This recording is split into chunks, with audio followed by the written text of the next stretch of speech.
The Redemption of Freetown. By Rev. Charles M. Sheldon. Chapter 1. The Problem of Freetown. It was very still in the district courtroom.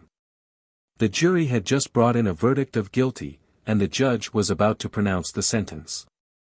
The room was filled with the usual crowd of spectators. The lawyers occupied the space railed off from the raised seats at the rear where the public was admitted. All whispers and noise on the part of witnesses, attorneys, and court officers had ceased, and every eye was on the man who had just been pronounced guilty. "Prisoner at the bar," said Judge Vernon, leaning a little forward in his chair until his arm rested on the desk in front of him, "have you anything to say why sentence should not be pronounced upon you?" The prisoner was a young Negro not more than 20 years old. He had been standing when the verdict of the jury was given. His hand rested on the back of a chair, and he faced the judge with a look of stolid, sullen defiance. "I've got only this to say, Judge. The shooting was accidental. If I'd had a fair trial, I'd been let off. But everything's been against me here."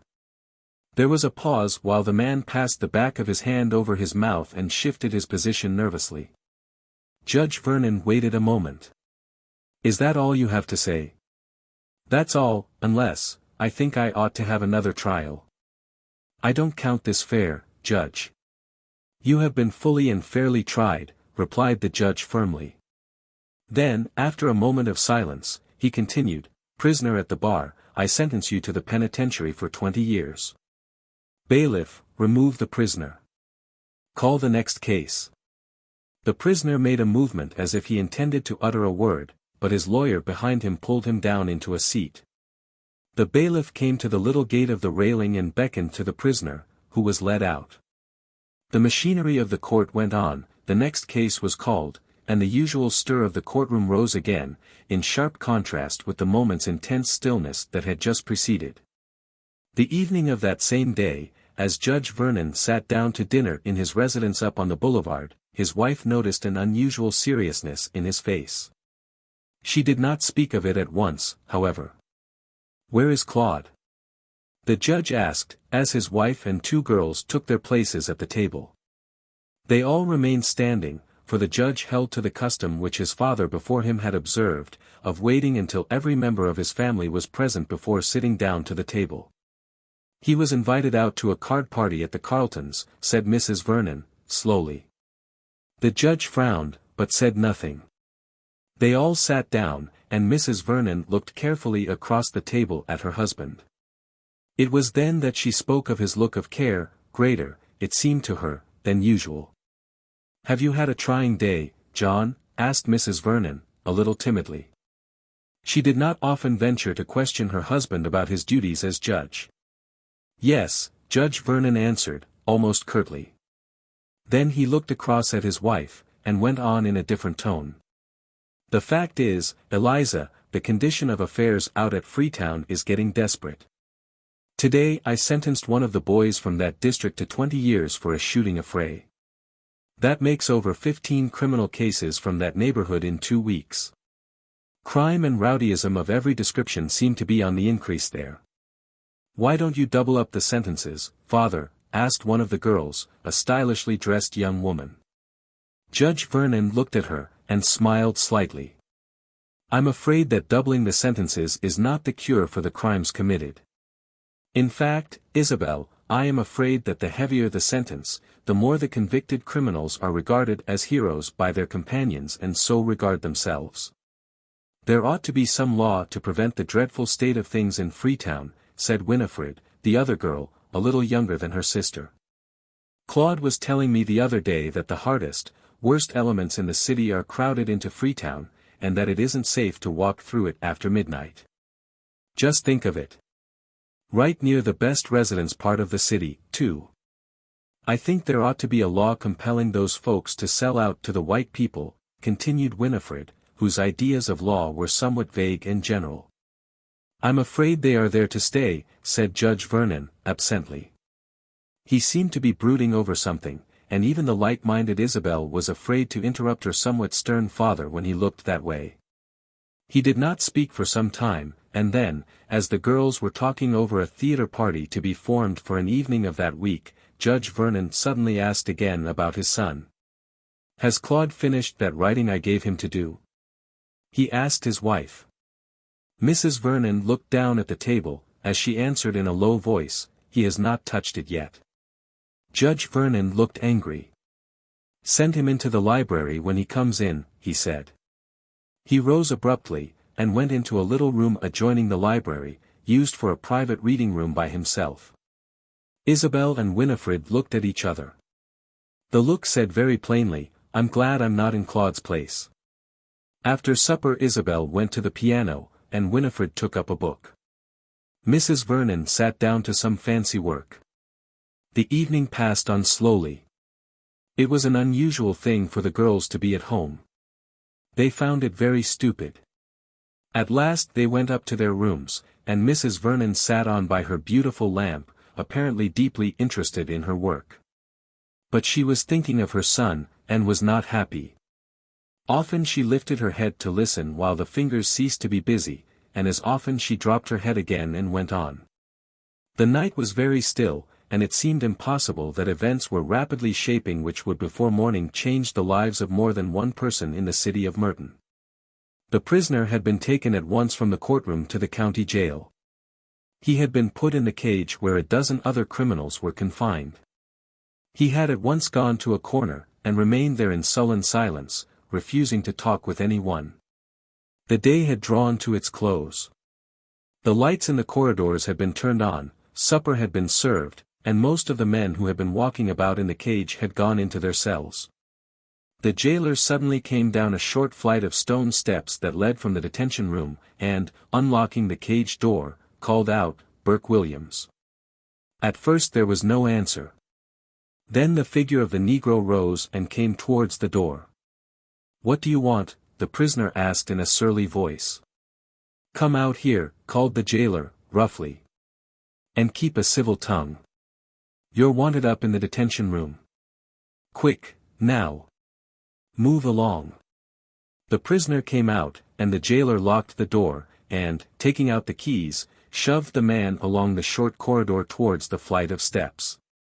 The Negro purposely delayed his going as much as possible. "Move along," cried the jailer.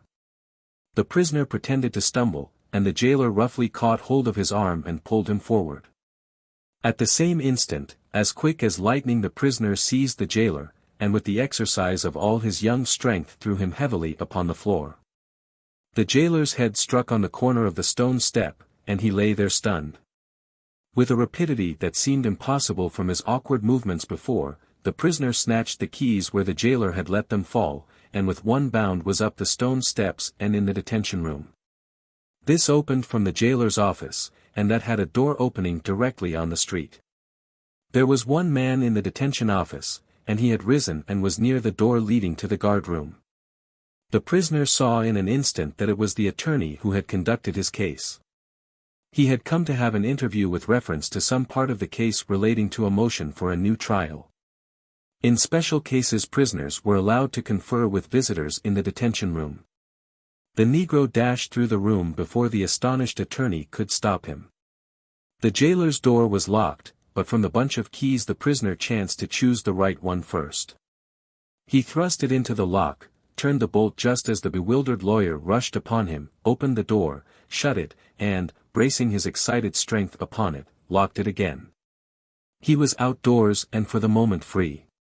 He could hear the uproar from within the jail as the assistant jailer and a companion rushed into the office from the corridors where they had been busy clearing up the prisoner's supper things. The escape. It was just at this moment that Judge Vernon sat down to dinner. Chapter 2. Judge Vernon's Trouble. The escaped prisoner looked up and down the street an instant, and then leaped across the short distance between the rock-pile yard and the alley. A man on the other side of the street, attracted by the unusual uproar in the jail, ran across just in time to see the figure of the Negro escaping up the alley. He disappeared in the dusk before the man could determine which way he had turned when reaching the end of the block. The city lay about him in the gathering night. He knew that it would be some time before the jail could be opened, as all the doors were now locked and heavy bars closed every window. But the alarm would soon be given to officers on the outside, and the pursuit would be swift and thorough. In his sullen rage he determined to seek refuge in his old haunts in Freetown. The police would surely seek him there, but so they would everywhere. Skulking close to buildings, dodging up alleys, seeking every spot of darkest shadow, the man made his way rapidly toward the district which had grown notorious in the criminal history of the city.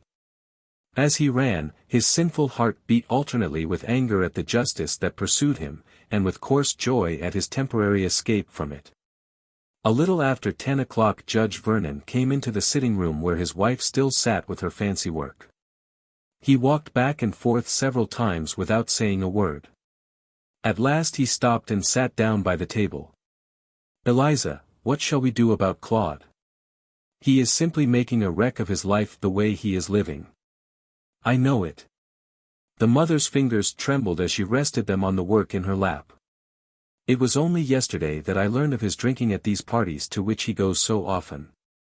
What are the fathers and mothers of Merton thinking of, that they allow their boys to learn these habits in the best society?" Judge Vernon spoke with a force that lost sight, for the time, of the fact that he himself was one of the very fathers that he so severely condemned. "Do you think it is the best society, John?" asked Mrs. Vernon with a boldness that was not a part of her character. "No. And yet we say we belong to it. And we let our girls and Claude frequent these entertainments night after night. Eliza, I cannot endure it any longer. The thought of Claude's growing into the wild, dissipated, society-fast young man is a horror to me." Judge Vernon paused, and then went on with an unusual agitation in his voice and manner. "Eliza, I have not been able to shut out the picture, since I heard of Claude's drinking, of his appearance in my court some day, charged with some crime. That picture has haunted me all day. While I was sentencing that colored man, I kept thinking, what is to prevent Claude, my own son, from standing here some day, here or in some court, charged with some crime while under the influence of drink? Just as the Negro committed his crime while under the influence of liquor." "Oh John, don't talk so." Mrs. Vernon let her work fall on the floor, and her face was pale and her lips quivered nervously. She had never known her husband to break out so forcibly from his habitual stern repression of feeling, and it frightened her. "It is simply what we must face sooner or later. Our girls." The judge crowded down a rising passion, and for a moment there was perfect silence in the room. "Each of our girls one of these days will marry one of these society young men, such men as I am free to confess I never would choose for them." Mrs. Vernon was silent. She was astonished at her husband's words. "I see things in my court, Eliza, that convince me daily of the need of a great transformation in the city of Merton in its social life. I am simply appalled at the number of divorce cases. I cannot shut my eyes to the fact that the fast life lived by so many of the young people is utterly ruinous to soul and body. Hardly a case comes up that does not illustrate in some form the terrible influence of drink and gambling, much of it learned at the very parties where Claude is a frequent guest, at the very party, no doubt, where he is now." He rose and walked up and down the room again. Mrs. Vernon sat silent and agitated. "And I cannot help thinking of the people in Freetown. In the very heart of our Christian, as we call it, city there is a condition of lawlessness and impurity that very few realize. I see the results of it daily in my court, and my heart grows sick as I feel my powerlessness." Somehow, Judge Vernon turned to his wife with a look and manner she had never known in him before. "Eliza, somehow I cannot help connecting the crime in Freetown, the dissipation and immorality in that district, with the same thing in what we call our best society. Somehow I am oppressed by the feeling that this city will suffer some great calamity even in its best homes because we have allowed such evils to grow up uncorrected in the right way. It seems to me sometimes as I sit in my place on the bench, that a judgment is hanging over this city, so fair in its outward appearance, yet so wrong in much of its human life." John Vernon, judge of the district court, had been a man who all his life gave the impression, even to the members of his own family, that he was a stern, self-controlled person, whose emotions were held in check with almost Puritan or Spartan coldness. His wife wondered in her heart at the unusual exhibition of his feeling this evening. Finally she asked, "The prisoner you sentenced today, John, he is one of a large class, do you think? More than half the crime that is committed in the city comes from that class of young men. And you sentenced him to 20 years imprisonment?" "Yes, it was a brutal shooting affair. The other Negro was lamed for life. Will probably lose an arm and foot. It is horrible, as you say. I do not see what we are coming to. But I do not see what connection there can be between the condition of things among the Negroes in Freetown and that of the white people in the society we know." Judge Vernon did not answer at once. Then he said, "Crime and immorality never can be confined to one spot in a city. They spread like contagion. In fact, they spread worse than disease, for we can restrain and shut in disease, but vice, until it becomes crime, may go unchecked anywhere. There is a sure contamination from Freetown spreading through the entire city, and I cannot escape the feeling that the best families in the place are in danger. Our own, perhaps.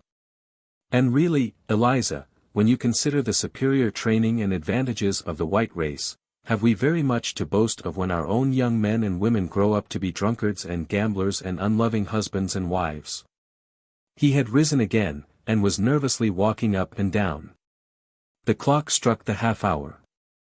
The sound had only died away when the doorbell rung. The judge walked into the hall and opened the outer door. "It's you, Mr. Douglas. Come in." "It is late to make a call, Judge," said a deep, strong voice. "But I was just getting home from the meeting of the Christian Citizens League, and, seeing a light, I thought I would just stop a moment." "Have you heard the news from the jail?" The Reverend Howard Douglas came into the hall, and Mrs. Vernon, who had risen and gone out there, greeted him. "No, what news?" "The Negro, Burke Williams, has escaped, and is now at liberty. He assaulted the jailer, and succeeded in locking the door on the officers in the jail. The police are hunting for him now." Judge Vernon listened in a greater degree of excitement than he had shown even during his conversation with his wife. "Come in here, Mr. Douglas. If you can spare the time, I should like to talk over matters in Freetown. We are waiting for Claude to come home. This news of Williams adds to the thought I have been having lately about the people in Freetown." Howard Douglas hesitated. "It is rather late. But I am specially interested in the conditions over there. In fact, the matter of what to do with Freetown was the main subject of discussion at our league meeting tonight. Something ought to be done over there, or we shall have a heavy account to answer for at last, when the deeds of the body are summed up. For judgment. The Christian people of Merton will be held largely responsible, I believe, for failure to help Christianize that spot." Claude Vernon's return. "I begin to believe the same," replied Judge Vernon gravely. He had paused thoughtfully with the evident purpose of going on to propose some plan, when they were startled by the sound of many heavy steps coming up the veranda walk. Before the persons outside could ring the bell, Judge Vernon had flung the door open. Mrs. Vernon and Douglas stood close behind him. Looking out on the lighted veranda, they saw a group of men, among them 2 police officers, and carried on some rude couch. In the midst of the group, lay the form of a man covered with a blanket. One of the officers addressed Judge Vernon. "Judge, this is a hard piece of news to bring to you. In hunting for Burke Williams we found your son Claude lying near the end of Free Street, wounded and unconscious. That fiend Burke probably did it. He is robbed." Mrs. Vernon pressed through between her husband and all the others. "Claude, my son. Is he dead?" "No, ma'am," replied the officer as he took off his hat. But he added in a lower tone as the terrified mother drew the blanket from the face of her boy, "No, not yet." Chapter 3. Howard Douglas's Plan. It was Sunday morning at Merton after an unusually exciting week. And, as the Rev. Howard Douglas went into his pulpit, and thoughtfully looked at the large congregation that crowded the church, his mind was filled with one idea, and that idea was the redemption of Freetown. He had just come from Judge Vernon's. He had prayed in the room where Claude Vernon lay, his young life wavering on the borderland of that other country, where death is forever shut out, but where judgment still is potent. And with the memory of that still, white face the minister faced his people. He had been spending the entire week in gathering materials for his sermon, and the escape of the prisoner from the jail, the assault on Claude Vernon, the son of the judge, and the uncertainty of the prisoner's whereabouts. Together with the flickering life of the young man, formed a natural climax to what the minister had prepared. It had been a long time since a sermon in Merton had produced such a sensation. Yet it was quietly delivered, was full of figures, and was not sensational in the common use of that word. "What have we ever done to redeem Freetown?" asked Howard Douglas, after giving the people a look at the place, fortified by undisputed facts as to its needs. It lies in the midst of a Christian city practically uncared for.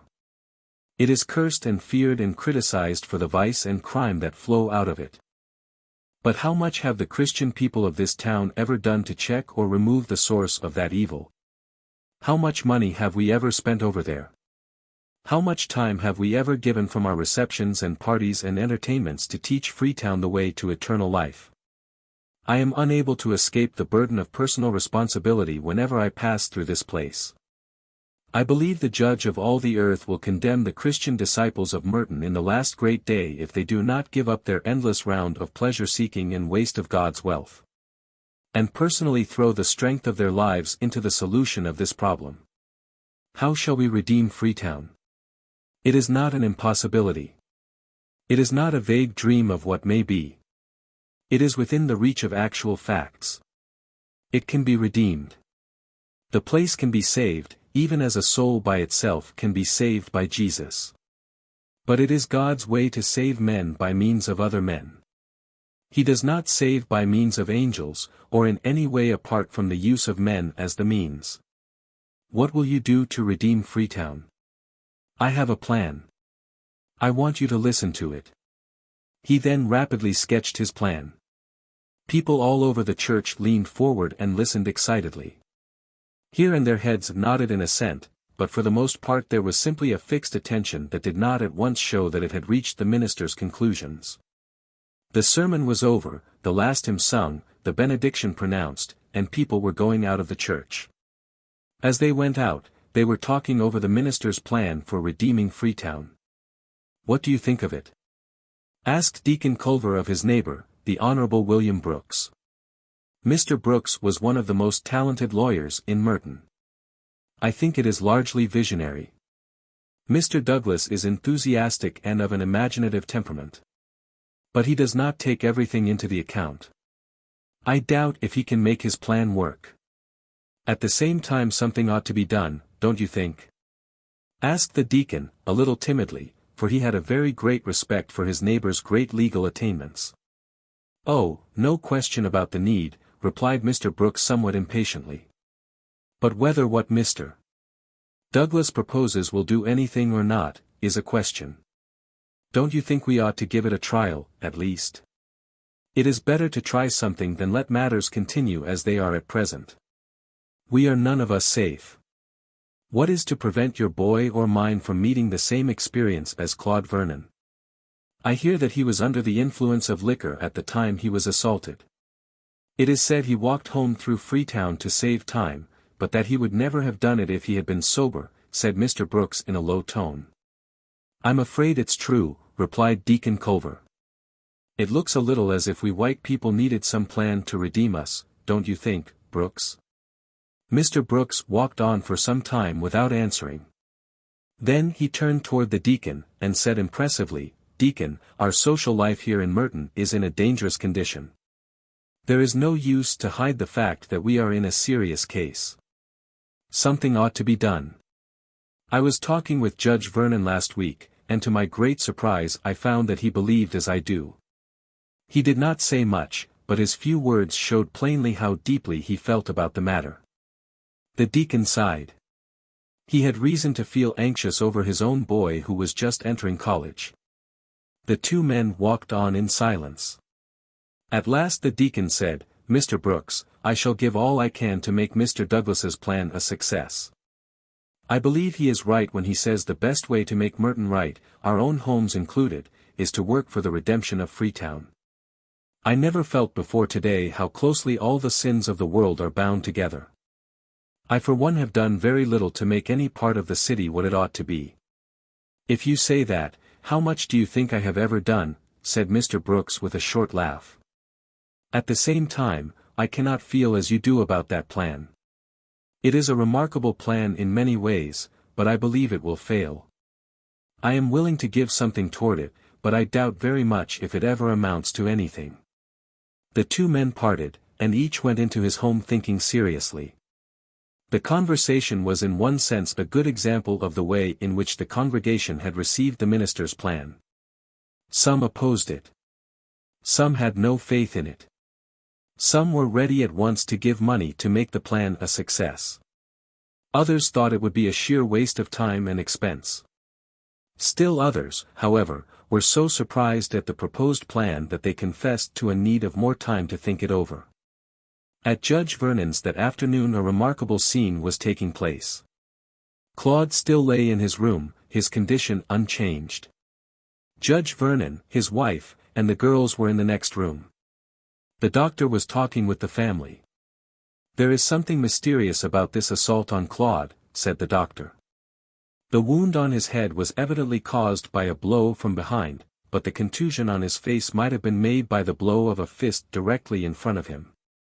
The police officers seem to think there was no doubt that Burke Williams assaulted him," said Judge Vernon slowly.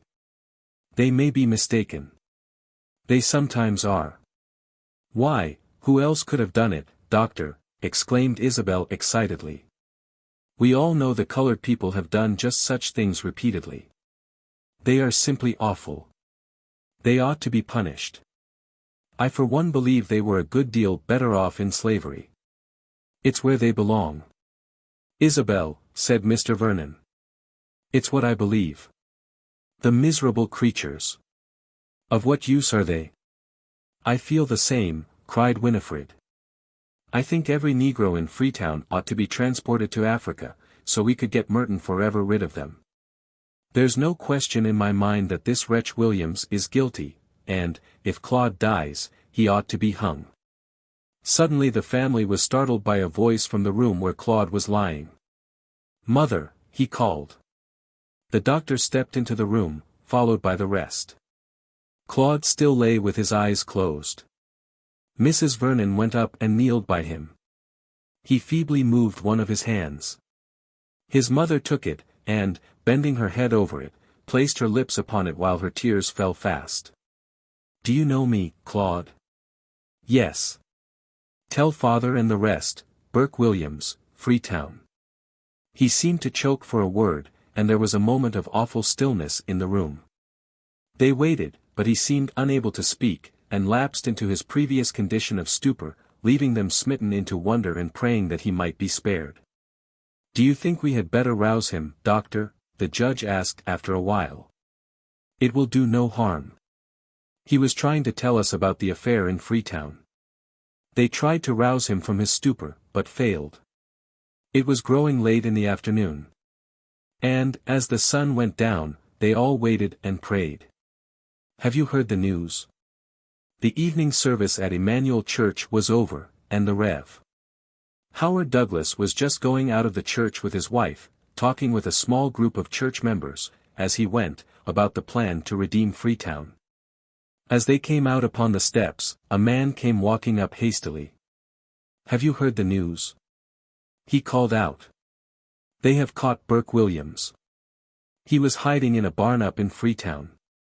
The little company of church people stood still. The minister looked grave. "That is not all," said the man. "I just came by Judge Vernon's. His son died a few minutes ago." The Reverend Howard Douglas turned to the people around him. "Let us go back into the church and pray," he said. They turned and entered the building. The sexton had begun to put out the lights. They kneeled in the rear of the church and prayed for the living. And over the city of Merton, in the thought of Howard Douglas as he kneeled there, the spirit was brooding, yearning that men might listen to the words of eternal life, and turn from their sins and be redeemed. Chapter 4. The Carltons' Trouble. It was 2 weeks after Claude Vernon's death. The Carlton house was lighted brilliantly, and a gay card party was in progress. The rooms were beautifully decorated with carnations. Great vases of nephetos and pearl roses stood on the marble mantels. Festoons of costly vines were hung about the walls, and a fountain of perfumed water played in the wide hall. A band of mandolin musicians was stationed in a handsome alcove near the stairway. As one entered this richly adorned mansion, everything pleased the eye, the young people were laughing and jesting, the groups about the different tables were animated groups of happy color. And, if there was another world outside, of vice and sin and need, no hint of such a world was suggested by the surroundings of this party of pleasure-seekers. Yet there was a cloud on the face of the mistress of all this gaiety. Mrs. Carlton herself was evidently disturbed and unhappy. Even her accustomed habit of self-control, that mask which society often compels its slaves to wear, could not conceal her real feelings. "What is the matter, Louise?" asked one of her friends, Mrs. Lynde, as she stopped by the hostess near the staircase. "Are you ill?" "No, but I'm worried about Inez and her father. A telegram just came, saying they would be here on the 1 o'clock train. Of course I feel badly about Claude and all that. It seems almost unfortunate that the party should come so soon after, and all this other. I feel a little nervous about it, but of course I could not foresee events." "Of course not. You owe something to society. This will be the event of the season." "Do you think so?" Mrs. Carlton spoke anxiously, but her face lighted up with the selfish pleasure of a woman who has reached a point where the one great object of her life is to win the distinction of surpassing all other society leaders in social ways. "There is no doubt of it. See if the Sunday caterer does not say so." And Mrs. Lynde passed into the next room. Mrs. Carlton looked pleased, and, as she mingled with the young people, her face seemed to lose its anxious look. But, when the last game had been played, the refreshments served, the last guest had gone, and she was alone, she betrayed at once the unrest and excitement she had been unable to conceal during a large part of the evening. It was 12:30, and she sat down in the hall reception room, and waited for her husband and daughter. As she sat there, her mind was busy with thoughts that made her grow increasingly unhappy. Her husband had been called abroad 6 months before, and had taken their only child, Inez, with him. She was 19 years old, and had been studying art at home. When Claude Vernon died, Mrs. Carlton knew that Inez and her father were about to sail for home. Her last letter from them had come from Athens. Mrs. Carlton had not written the news of the tragedy at Judge Vernon's because she knew it would not have time to reach them before they sailed. This was what troubled her now. It was possible that Inez and Mr. Carlton might reach home in ignorance of Claude's death. Mrs. Carlton suspected that before she went away Inez had come to have more than a girl's fancy for Claude. How far her feelings had gone the mother did not know. How severely the blow would fall on her daughter she was unable to conjecture. But, as she looked around the elegant rooms, heavily perfumed with the evening's adornment, she could not avoid a feeling of dread at what the homecoming of the father and daughter might mean. With it all was also more than a vague self-reproach that this party had followed so close upon the death of Claude Vernon. She rose and nervously turned out the light in one of the rooms, as if to shut out the sight of the evening's gaiety. She even carried several vases of roses into the library, and removed from the hallway some of the carnations that had stood there. As she came back and opened the door, feeling oppressed by the air in the house, a carriage drove up, and the travelers greeted her gaily as they came up the veranda steps. With the first glance at her daughter, whose face she sought even before that of her husband, Mrs. Carlton knew that she was still ignorant of Claude's death. "Why, mother, you have been having a gay time during our absence.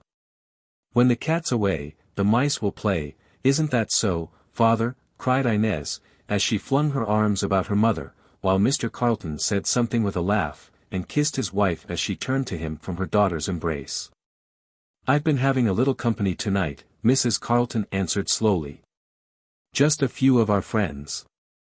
It was such a disappointment that you came just too late for it." "Who has been here, mother?" asked Inez, as she put her arm about her mother and playfully drew her into the dining room. "Inez comes home. Don't you and Frank want something to eat?" Mrs. Carlton desperately fought against the inevitable disclosure that must come. "Yes. I'm hungry. We rushed every minute of the way from New York. Didn't even take time to read the papers. What's happened since we've been away? But you have not told us who was here." Inez, still talking, sat down at the table, and Mrs. Carlton ordered one of the servants to bring in refreshments. Mrs. Carlton murmured over the names of several people. Her manner was so agitated that her daughter and husband both noticed it. "What's the matter, Louise? Are you ill?" asked her husband. "No, but I'm very tired," exclaimed Mrs. Carlton. She was almost hysterical in her nervousness as she saw no way of escaping the dreadful news. The more she looked at Inez, the more she was struck with a new look on the girl's face. It was the look a girl would carry who had recently come to know what love is. "Mother," Inez rattled on, "you have not given the whole list of those who were here. Was Claude Vernon here?" The girl looked at her mother with a blush on her face, and then suddenly with an impulsive gesture she said, as she held her hand out over the table, "Mother, I must tell you. Father knows. Claude asked me a week before we sailed from Havre. We are engaged. We." She paused, seeing that in her mother's face which drove the color out of her own. Mrs. Carlton sat there in miserable silence. She hoped she might faint. She hoped for anything that would relieve her of the horror of the occasion. "Mother," cried Inez, "what is it?" She ran around the table, and Mr. Carlton at the same time came and supported his wife. "Oh, it is too terrible. I cannot tell it." "What? Is it Claude? Is anything the matter?" cried Inez, swiftly imagining evil where she loved the most. Yes. Yes. Oh my God. Oh child. Claude is. He is dead, said Inez calmly, but in a strange voice. Mrs. Carlton threw her arms about her daughter and sobbed hysterically. When she finally recovered to realize what the news meant, Inez lay unconscious in her mother's arms. She had fainted. Mr. Carlton took her and laid her down, and telephoned for a doctor. As he came back into the room, his wife flung her arms on the table, weeping aloud. She was unmindful of the fact that one of her hands had struck a vase of roses and upset it. The flowers lay across her arm, and the vase lay in broken fragments across the table. It was the morning after the party at the Carltons, and Rev. Howard Douglas was talking with his wife about the subject which now absorbed nearly all his thought. If we could only get the society people interested in the plan. Oh, if we could only get the money that is used simply for parties and entertainments, we could carry out the plan of redeeming Freetown with every prospect of success. He spoke anxiously, and his wife listened sympathetically. Now imagine, he continued, a woman like Mrs. Carlton ready to throw the weight of her social influence on the side of our attempt to uplift and change Freetown. She is a leader in social circles. She has money and friends and leisure and ability. And yet she spends her time and strength in the regular round of parties and receptions year after year.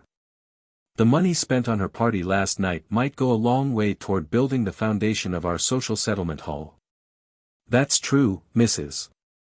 Douglas said thoughtfully. Then after a pause she went on. Howard, somehow I have felt lately as if a change was to come over that woman's life. Have you thought that Inez Carlton was beginning to think a good deal of Claude Vernon before she went abroad? No, replied Mr. Douglas, somewhat startled. I have. If the girl comes home to receive the news of his death, it will change her life and her mother's possibly. I have never thought of such a thing. The woman seems wholly given over to her social life. It seems to me like an awful waste of God's time and money to spend them as she does all these years. If we could in some way make her see the needs of Freetown. We need money and influence to do what ought to be done over there. He was still talking when the bell rung. He was near the stairs, on his way to his morning's work in his study. He opened the door, and a messenger handed him a note. It read as follows. My dear Mr. Douglas, Mrs. Carlton and Inez would like to see you. Can you call at the house this morning? We are in trouble. Very truly yours. Frank L. Carlton. The minister handed the note to his wife without a word. Perhaps the Lord is leading her in some way of his own, she said, and the words sounded in Howard Douglas's ears repeatedly as he hurried toward the Carlton mansion, not knowing why he had been summoned there. Chapter 5.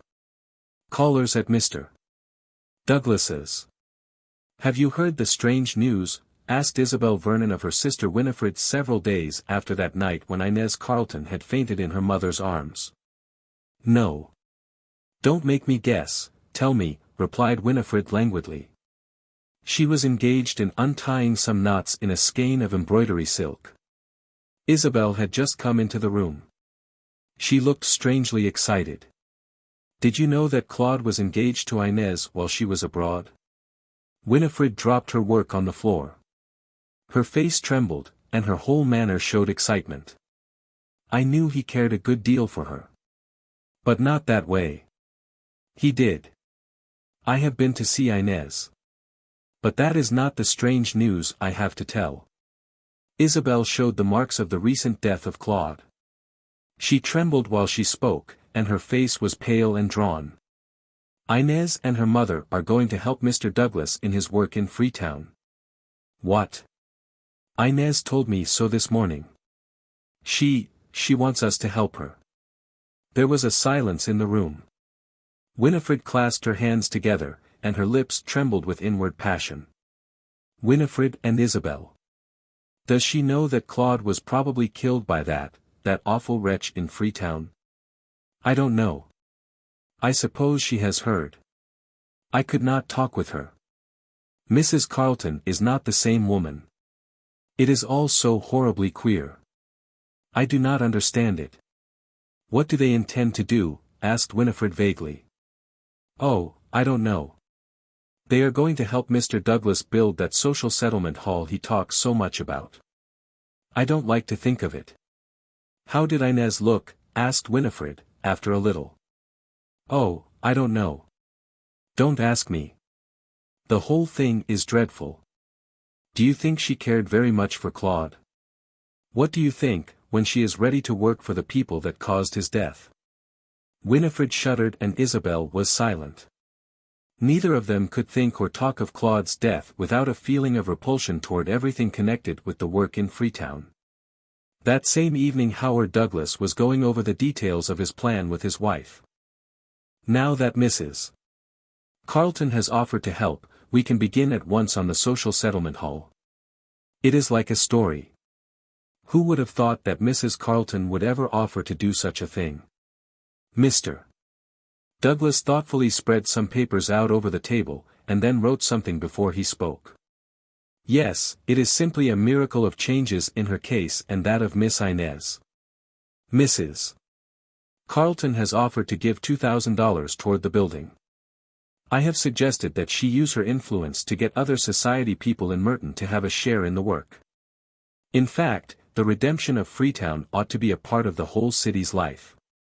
The work to be done is so large that no one church or person or organization can do it. If we can only get the help of all the people who have means, we can do wonders in Freetown. There was silence again as the minister wrote. Presently he looked up and said, Do you want to hear the plan as I have it on paper? Before his wife could answer, the bell rung. The minister started to say something about so many interruptions just when he was busiest. The minister was a man, and therefore not quite perfect yet. His wife gave him a look that seemed to remind him of something, and a smile broke out over his face. Maybe it's angels unawares, she said, as he walked toward the door. Maybe it is, Mary. Don't you think their visits are very few and far between, said the minister. But he was good-natured as he opened the door. The sight of the people who stood outside startled him. We don't wonder that you are surprised, said Judge Vernon. The fact is, that we are a little surprised at ourselves. But we all seemed to reach your door at the same time without knowing that the others were coming, and, if I'm not mistaken, we have all come on the same errand. Come in, said the minister somewhat bewildered. And there came into the house Judge Vernon, the Honorable William Brooks, Deacon Culver, and Mr. Carleton. When they had greeted Mrs. Douglas and were seated, Judge Vernon said gravely, I came to see Mr. Douglas about the work in Freetown. That is what I came for, said the other men in turn. The minister looked bewildered yet. It was so seldom that anybody ever came voluntarily to see him about doing anything of that sort that he hardly knew what to say. The last men in the city that he expected to see, with the exception of his deacon, were the three men who were now in his house. Judge Vernon had never called on him. The Honorable William Brooks was a shrewd politician and an able lawyer, but his connection with the Emmanuel Church had never gone any further than attendance on services and financial support. Mr. Carleton was almost a stranger, and belonged to another denomination. So the Reverend Howard Douglas might be excused if he looked and felt somewhat surprised. But he was able to enjoy the unexpected cooperation of these men, and in a few minutes they were all in the midst of a great discussion over the minister's plan. In brief, the minister was saying at the close of an hour's talk, the plan includes 1. A building constructed on purpose for the work we need to do. This will cost anywhere from $2,000 to $3,000. 2. This building must be equipped for kindergarten work. It must contain a day nursery for the babies of mothers who are obliged to go away from home all day to labor, a kitchen where cooking can be taught, bathrooms, a reading room, smaller rooms for classes in sewing or music, a dispensary, an office, and a basement fitted for teaching trades. 3. The plan also includes a list of premiums or prizes given to the people of Freetown to encourage neatness, thrift, and industry. These prizes are to be offered for the best gardens, the finest individual collection of vegetables, the neatest-looking front and backyard and alley, the neatest interior of a house, the best flower beds, the largest and best fruit garden, and the most improvements on any place in a year. 4. The plan also includes the establishment of regular Sunday work, a Sunday school, preaching services, good music, and distribution of good reading matter at the houses during the afternoon. 5. To make the plan succeed, we must have money enough to endow the institution. It must be permanent in its character in order to produce results. As much money must be put into it as is put into a business of any sort where we expect to get large results. Over $50 million are invested in the bicycle industry in the United States. The redemption of Freetown is of much more importance to the human race than all the bicycles in the world. It is useless to expect to lift up the people over there unless we can get and use large sums of money.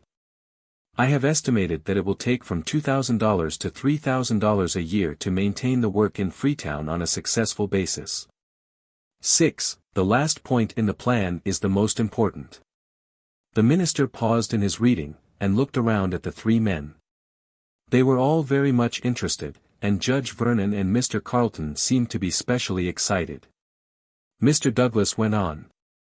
What is absolutely necessary to the success of this plan is the voluntary residence in the heart of Freetown of some of the best men and women in Merton. That is, the house must contain, all the year around, Christian men and women who are willing to live for certain weeks or months with the work, direct it from the center, and give their talents, their strength, their wisdom, personally to a solution of the terrible problems over there. We can get money to build the house, we can get premiums to carry out our plans for encouraging industry, we can get enough money, probably, to endow the work. The question now is, can we get people, the best and best known, and most able to go over there and live with the people? That, to my mind, is the heart of the problem.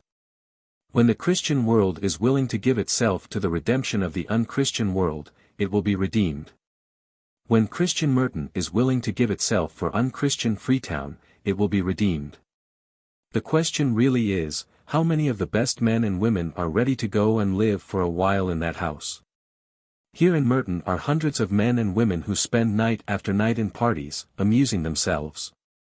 How many of them will take that time to help redeem a part of the city? Here in Merton are scores of able, capable men who spend hours in political discussions or in attendance on political gatherings. How many of them will do anything personally to help restore lost souls? Here in Merton are hundreds of young people who have health and ambition and high aims. How many of them will suffer personally to relieve suffering? What is needed in this work is not a few weak, uneducated, unequipped good people, but the best we have in the social and literary and political life of Merton. There is no question in my mind that the success of the whole plan will depend on the kind of people who are willing to go and live in the social settlement and, by their living, personal presence, touch at close quarters the sin and misery and crime of that lost part of our city. The question is, who will go? Mr. Carleton had not said a word since the first greeting. He now spoke in a voice that showed great emotion. The rest leaned forward and listened eagerly. Over them all the Spirit of God brooded in eager expectation. Chapter 6. Some momentous decisions. We are ready to live in the settlement house, said Mr. Carleton slowly, Mrs. Carleton, Inez, and myself. His announcement was received by the others in perfect silence. At last Judge Vernon spoke in a tone that revealed very strong emotion. It may not be possible for all of us to do as Mr. Carleton has decided. Not all the people in Merton can become residents in Freetown. But I came here tonight to say this: I will reside in the house a part of the time and give my personal attention to whatever part of the work over there I can help most. Again there was silence. The Rev. Howard Douglas said afterward that all during that evening's experience he felt so astonished at the unexpected volunteers for the work that he was like one who sees things in a dream. The Honorable William Brooks had listened with head bent and a look of strange hesitation on his face. He now lifted his head, and looked directly at the minister. Mr. Douglas, the Sunday that you spoke about this plan for redeeming Freetown I walked home with Deacon Culver here, and in a talk with him I criticized the plan and expressed my doubts as to its success. I came here tonight to offer my services to make your plan a success. You are entirely right when you say that money alone cannot do this work. You are right when you say that people must go and live there themselves. He stopped suddenly, and the Reverend Howard Douglas returned his look, while the color rose in each man's face. Will you live there yourself? The minister asked it as if the other man had compelled the question. Indeed, he said afterward that it seemed absolutely necessary to make Mr. Brooks commit himself directly on that point. No one spoke for a moment. The stillness was deep and full of meaning. Yes, I will, said the voice of the lawyer at last. Probably he had never spoken 3 words that cost more or meant more to a large number of souls. No one spoke again for a moment. There seemed to be a tension in every man's mind, but a great hesitation to expel it with the spoken thought. Deacon Culver said at last, Mrs. Culver and I will do our part. I am fully in sympathy with the pastor's plan. Mrs. Douglas and I have decided our course. We will make our home for the time in the settlement. I need hardly say that we are deeply moved by this unexpected beginning of the work. The Spirit of God has certainly moved all your hearts. I have been guilty of questioning God's power. What I have heard tonight shows me that nothing is too hard for him. The minister's voice trembled, and, as he looked into the faces of those men, he felt that the victory of good over evil was possible. He saw already the redemption of Freetown a reality. They sat long together, and talked over details of the plan. The longer they counseled together, the more convinced they all felt that the work they were about to do was a work of such tremendous power and value that it could not be measured by money or mental effort. Will you live there yourself? The minister asked. During the conference it became evident that the same influences had been moving those men to decide their relation to the social settlement. The tragedy in Judge Vernon's home had affected him profoundly. He read in the events which had led to his son's death the lesson of personal responsibility for the redemption of Freetown. It was learned long afterwards that Mr. and Mrs. Carleton and Inez had made the complete change in their lives through the effect of that tragic incident on Inez. No power of man could ever have wrought so complete and astonishing a change. The divine spirit had moved their hearts and made them new creatures. The Honorable William Brooks had reasoned himself to a logical acceptance of the minister's plan. And then, tired of the indifference and selfishness of an observer of human wretchedness who criticizes others, he had suddenly determined to give himself, where for so many years he had simply given his opinions. But although he himself did not acknowledge it at the time, he also was led by the same spirit which can make proud men yield themselves and enter the kingdom as a little child. During the next few days the city of Merton experienced a sensation when it was told the news of that meeting at the house of the Reverend Howard Douglas. There was nothing very remarkable in the fact that Mr. Douglas and Deacon Culver had promised to go and live a part of the time in the social settlement. But when it became known that Judge Vernon, Mr. Carleton, and the Hon. William Brooks expected to work in Freetown, and actually take up their residence a part of the time in the house, everybody exclaimed in wonder. Perhaps the best idea of the way in which the people of Merton regarded the facts may be obtained from a conversation that occurred at one of the society events of that winter. It was in the house of Mrs. James Lewis, the wife of one of the railroad officials. Mrs. Lewis was president of the United Clubs of the Women of Merton. Her influence in the city was second only to that of Mrs. Carleton. The two women, each in her own circle, had been leaders for many years. Mrs. Lewis was very literary, and had a talent for organization. The United Clubs often gave a series of lectures by well-known women speakers. Once every winter they met at the house of Mrs. Lewis for a reception. It was this event that was the scene of a spirited discussion over the news of Mr. Douglas's plan and its unexpected volunteers. "The plan is simply absurd," said the wife of one of the editors of the Daily News. "It is one of those things that belong to dreams, but have no place in practical life. But still, some of the best things in the world come from the people who have visions. Do you remember what Mrs. Garnett said in her last lecture? The ideal in life is always preceded by the visionary. Someone must dream before anyone will act. There is a great truth at the heart of that social settlement." There was a pause for a moment in the room where the discussion was going on. Before it was broken, Mrs. Lewis came to the door. "Mrs. Lewis, what do you think of it?" asked the editor's wife. "You are discussing Mr. Douglas's plan for redeeming Freetown. I overheard a part of it. I'll tell you. He has been to see me about it. Shall I tell what he asks us to do?" "By all means," exclaimed an excited chorus of voices. "He wants the United Clubs of Merton to work for an endowment fund, so that the social settlement will become a permanent institution." There was silence a moment. The women looked expressively at one another. "That isn't what we are organized to do," finally said one of the ladies. "Wholly outside of our sphere. We are neither a charity nor a church organization. It will break up our meetings for literary culture if we turn aside to do benevolent work." "But still," said another voice from a sweet-faced woman who had not yet spoken, "still, isn't it a pity that we should get together so often year after year simply to study the Greeks and Romans and the arts and the sciences? And never study the city in which we live, its needs, its condition, its degradation? It is possible we are not studying the most important things of life in our clubs." Mrs. Lewis looked at the speaker thoughtfully. "I have been thinking of that also." Everyone in the room looked surprised. Mrs. Lewis went on, "We could raise a great deal of money in our clubs if we once determined to share in this redemption of Freetown.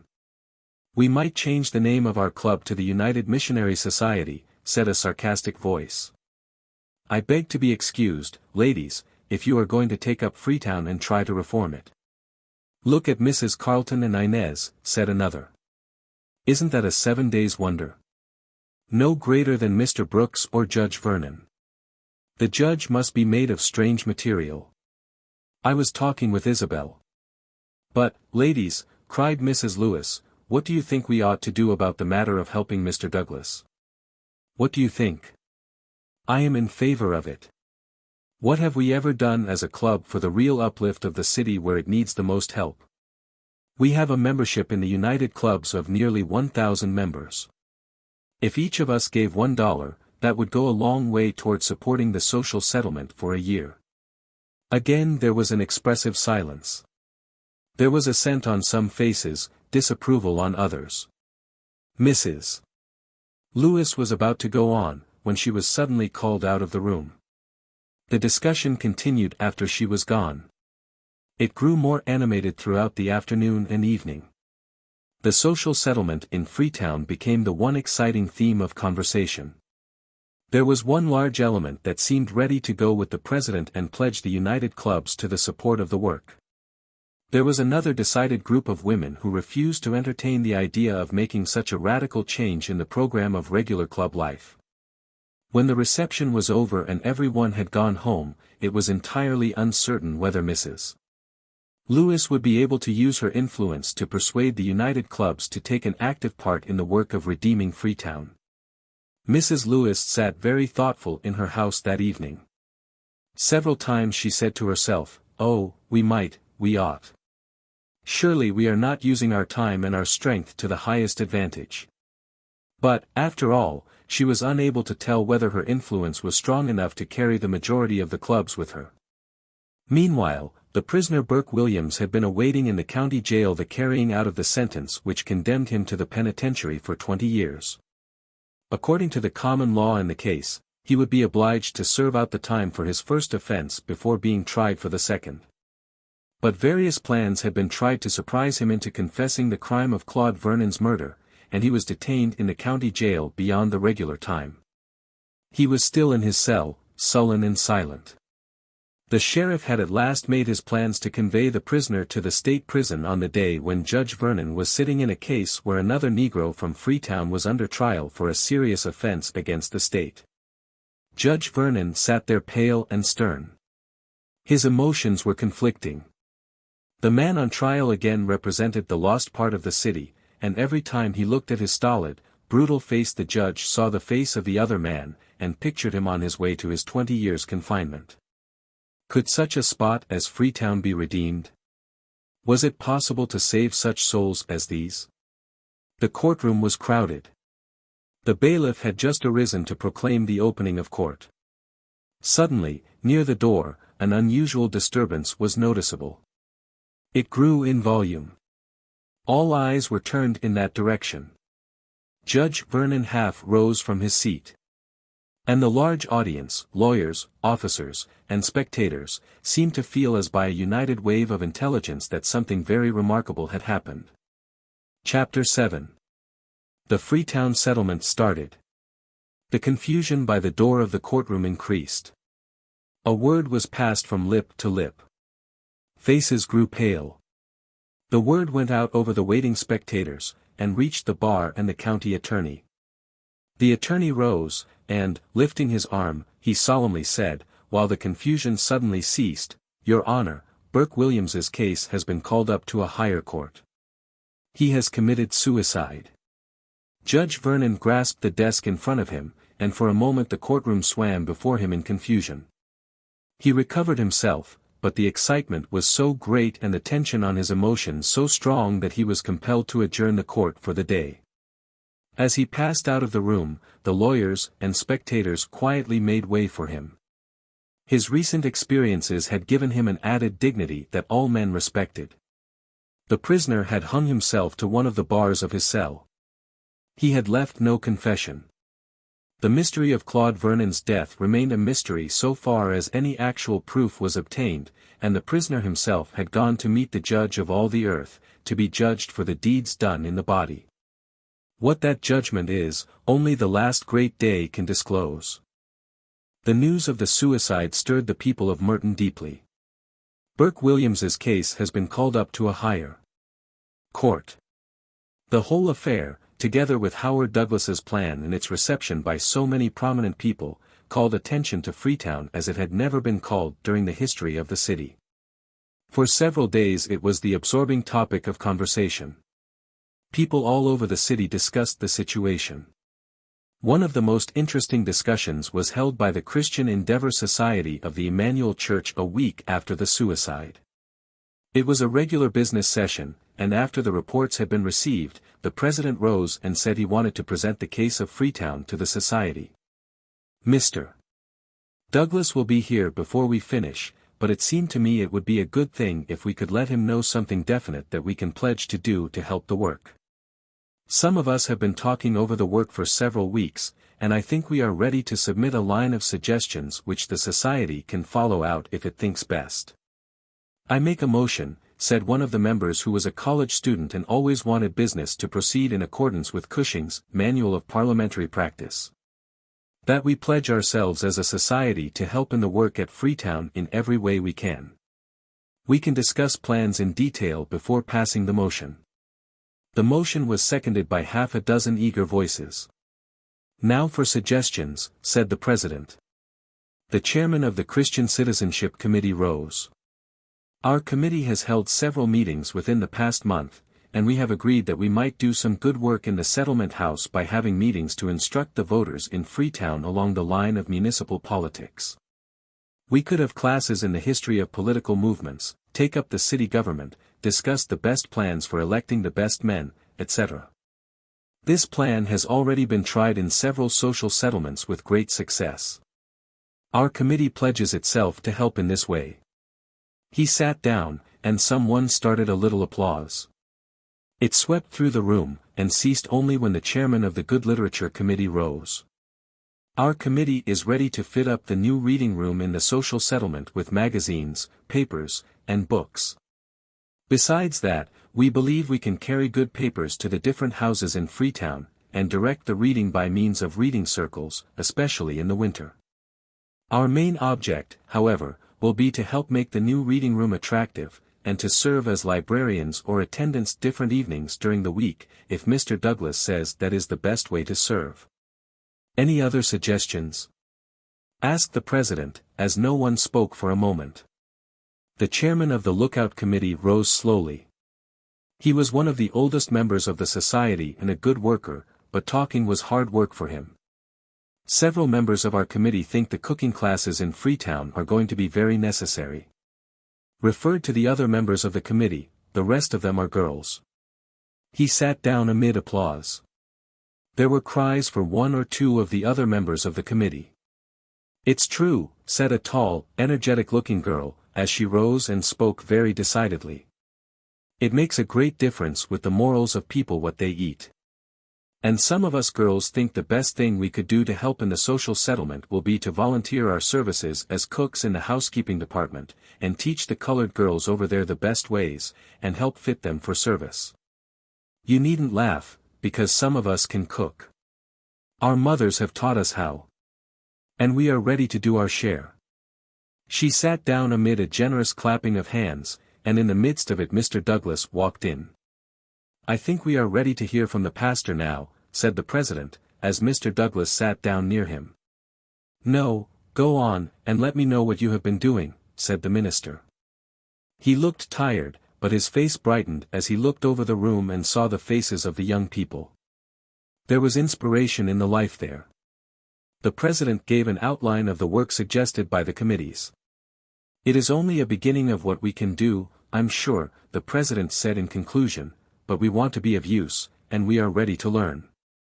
Thank God, cried Howard Douglas to himself softly, while his eyes filled with tears. For Christ and the Church. Why, we can turn the world out of the hand of evil into the arms of good if we only have enough volunteer service like this. He stayed a long time, talking over plans with the society. And, when he finally walked home, he carried in his heart a great encouragement that in the coming fight for souls in Freetown he had for helpers the united, enthusiastic, wholehearted service of his society. The next few weeks saw the history of the new movement made very fast. One of the daily papers of Merton volunteered to receive money for an endowment fund, and even agreed to publish a series of articles on social settlements. In order to awaken interest in the movement and show that they were of practical value in the solution of great human problems. This series was actually printed and eagerly read by the subscribers. It was so popular that the editor followed it up with another series on the proposed plan to redeem Freetown, accompanied by sketches of the building, a description of its general plan, and a detailed account of the premium list for the best houses and gardens in the district. The whole city became profoundly interested as the time drew near for the completion of the settlement house and its occupation by the volunteer residents. Perhaps no one event had ever stirred social circles as this one. Mrs. Carleton's influence had been very large. So far, her example in the way of financial help for the settlement had not been imitated by any other society people. The winter had been a very gay one. Even Claude Vernon's tragic death and Inez Carleton's sad experience had not made any lasting impression on the pleasure-seekers of Merton. Does an address at a funeral ever convert anyone? It is a question whether, out of all the social acquaintances that Inez had, another girl was ready to give up her regular life of amusement to do or to be anything different for the sake of helping suffering humanity. They all wondered at Inez. She moved among them, quiet, reserved, the dignity of a great sorrow suddenly acquired adding to the sweetness of her character, but she was not like the Inez her once intimate friends had known. Nothing develops deep character like sorrow, if the hand of God is allowed to soothe and elevate it. And nothing is so selfish as sorrow when God is shut out of a wounded heart. There was, nevertheless, all through society a great feeling of real curiosity to know how the Carletons, Judge Vernon, Mr. Brooks, and the minister's family would manage the affairs of the social settlement, and what the effects of their actual living there would be on the people of Freetown. In addition to this, the probable action of the united clubs of the women of Merton was still undecided. Would Mrs. Lewis be able to secure the help of a majority of the clubs in assisting the financial side of the work? It was a question. No one could answer it yet. Howard Douglas, with a faith in future gifts for the work, went on with the building. He had secured from various sources, notably from the churches of Merton, enough money to warrant the care of the settlement work for a year. What it needed, however, was a permanent endowment. If Mrs. Lewis succeeded in enlisting the cooperation of all the clubs, that endowment was practically assured. But when the building was finally completed and ready for its residents, the united clubs had not yet decided their course. Merton will never forget that day of the dedication of Freetown social settlement. Freetown was stirred as by the hand of God. Howard Douglas and his wife, Judge Vernon, the Carletons, Mr. Brooks, Mrs. Lewis, the newspaper editors, the representative businessmen, the ministers of the other churches, the leaders in social circles even, crowded into the beautiful hall of the settlement that day. Howard Douglas arose to offer the dedicatory prayer after the preliminary exercises had passed. He prayed that the place where the building now stood might be redeemed, brought back, saved for God. Would his prayer be answered? Could Freetown be redeemed? The great audience was swayed by one feeling, and through the room, as the prayer went on, a breath of the divine Spirit swept, and all hearts present felt its beneficent benediction. Chapter 8. 15 years after. Mr. Alfred Harris, member of the Associated Press Bureau, to Walter R. Stoddard, editor of the Boston Message. Merton, February 12, 1914. My dear Stoddard, I was sent here, as you know, to write up the social settlement in Freetown. And I have done the best I could, and am ready to start west tomorrow. But I feel tempted to let you know something in this letter that I did not feel like putting into my report.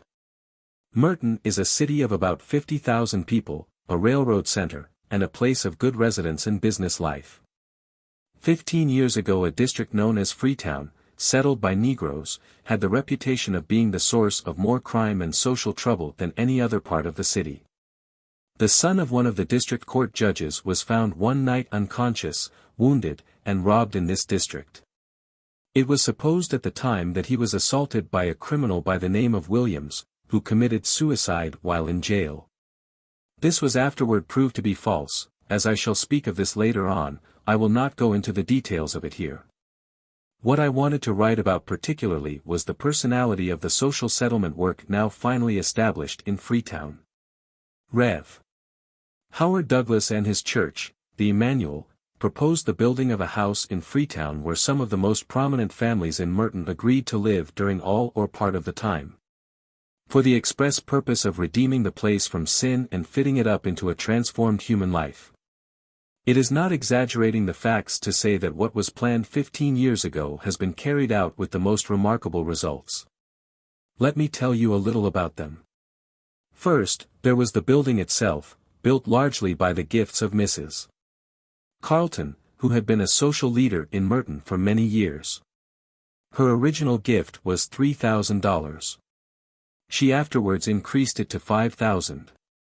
The building contained a large kindergarten and assembly hall, a housekeeping department, a reading room, a dispensary, a nursery, bathrooms, and rooms for sewing and industrial work, and physical culture and music rooms. There have been some changes in the original plan of the house, but it has remained practically the same as when first built.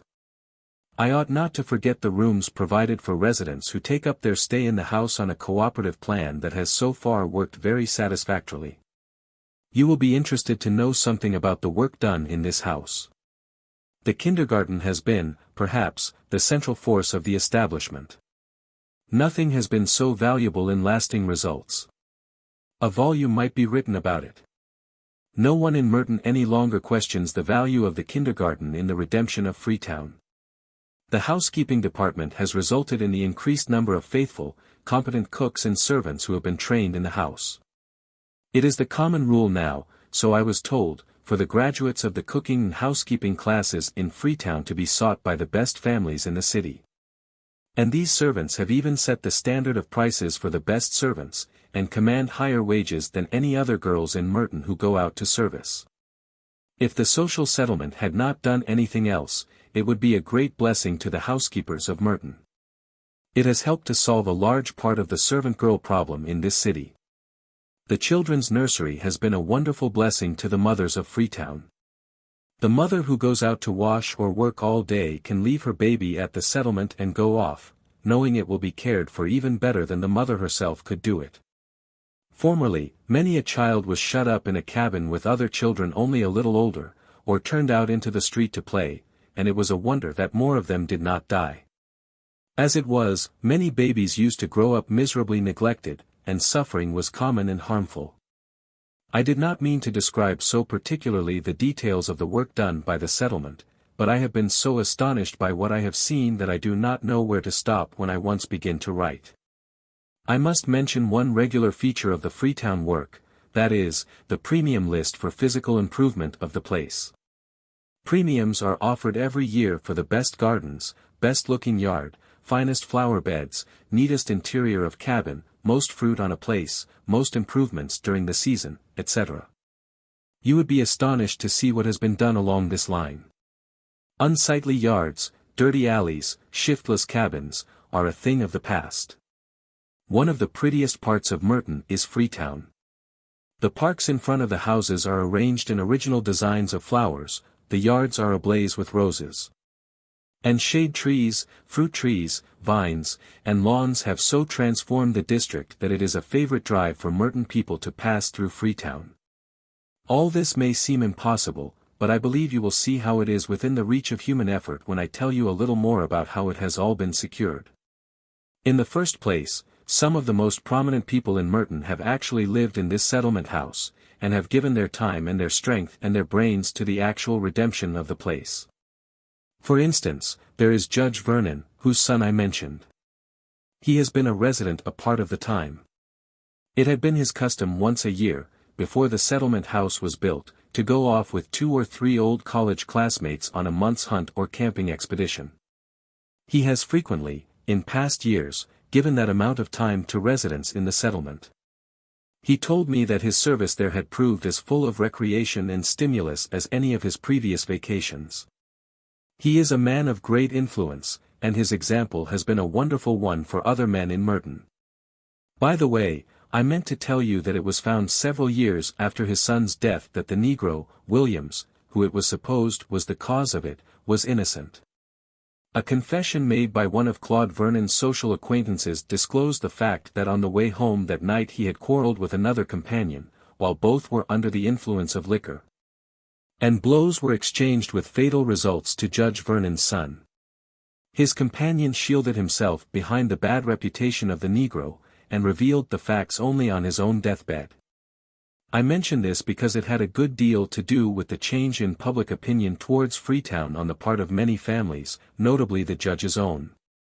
His married daughters, Isabel and Winifred, I have met once or twice. They belong to the fashionable society here, and I suppose have no great sympathy with the unusual interest taken by their father in Freetown. The Carleton family is another remarkable help to the work done by the settlement. Father, mother, and daughter have been for the most part permanent residents. Miss Inez is a beautiful young woman of great force of character. She has made her life work the redemption of the place. Mrs. Carleton has given much money to the work. But that is a small thing by the side of her own personal attention to the work itself. I was struck repeatedly with the unusual charm of her manner, and wondered that a woman of such social distinction as she evidently was had been willing to live in such surroundings. Her daughter also impresses everyone in the same way. Mr. Douglas, pastor of the Emmanuel Church, has, with his wife and family, lived in the house a part of the time. He has been obliged to work out the problem of the residents in connection with his own church work. His church heartily stood by him, notably his Christian Endeavor Society, which has furnished during these years some of the best material in the city for residents. The young man who was president of the society the year the settlement house was built is now the head resident, and manages the business of the house when Mr. Douglas is absent. One of the most helpful residents has been Mr. Brooks, a well-known lawyer of Merton. He has given a large part of his time and money to make the settlement powerful for good. Another important fact has made the redemption of Freetown possible. The work has been well endowed. A short time after the dedication of the house, Mrs. Lewis, president of the United Clubs of the Women of Merton, succeeded in gaining the cooperation of a majority of the clubs to work for an endowment fund to place the settlement on a firm basis. This work of the clubs has been very successful. Instead of meeting for entertainments, receptions, parties, or ethical and literary discussions, the women of fashion and social power have met to work for a humanity that was in more need of being redeemed than they themselves were of being improved in their minds, and the result has justified the effort. Freetown settlement is permanent because it is on a firm financial basis. I ought not to omit mention of the churches of Merton, which have also, without regard to denomination, helped the settlement all these years in many generous ways. In fact, nearly all the Sunday work there is done by members of the different churches and Christian Endeavor societies. This has been a wonderful aid to unite the denominations. The political aspect of Freetown has been completely transformed by the political school started by the Christian citizenship committees of the Endeavor societies. This alone would prove of untold value to the city. 15 years seems like a comparatively short time to redeem a place such as Freetown was. But it is the personal life going into the heart of the great need that has done it. Don't you think it is because Christian people do not generally do their work on a large enough scale that the results are so small? It is because so many prominent people here, people of wealth and mental ability and social influence, have been willing to give their lives to the redemption of Freetown that it has been redeemed. I do not mean, of course, that everything is all right in Freetown. But in a very true sense it has been redeemed. And it is no miracle, unless we call love for lost souls a miracle. If you are in doubt about all this, come out here and look for yourself. Mr. Douglas has just called to take me over to see the exercises in the kindergarten hall in honor of Lincoln's birthday. Very truly yours, Alfred Harris. As he reached the corner, he stopped and looked back. An hour later Mr. Alfred Harris came out of the hall. He shook hands with Mr. Douglas and the other residents, and started down the street. It was his last day in Merton. As he reached the corner, he stopped and looked back. The children came out of the hall, and were standing about the minister and his wife. Inez Carleton and her mother were standing on the steps just above the group. The whole scene impressed the newspaper man profoundly. An elderly man touched his arm. "It's been worthwhile, don't you think?" "Oh, it's you, Mr. Brooks." "Worthwhile? I should say so. Why cannot the same thing be done in every city where the need is as great?" "It can, if," the lawyer paused thoughtfully.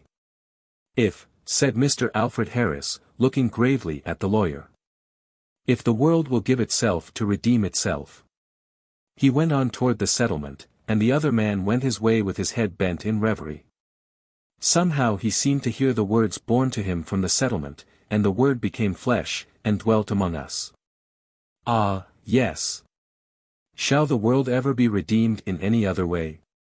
"And they shall call his name Emmanuel," which being interpreted is, God with us. The end.